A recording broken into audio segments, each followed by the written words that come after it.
The magic paintbrush.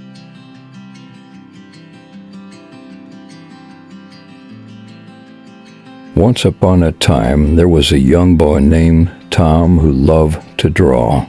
He was poor and had no money to buy a paintbrush, so he used sticks and stones to create his art.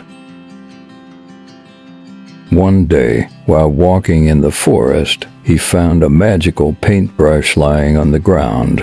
When he took it home and started to paint, something incredible happened. Everything he painted came to life.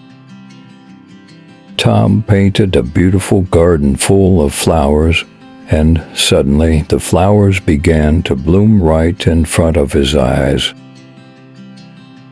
Tom painted a beautiful garden full of flowers, and suddenly the flowers began to bloom right in front of his eyes. They demanded he paint gold and jewels for them. What will Tom do? Will he use his gift for good or fall into greed?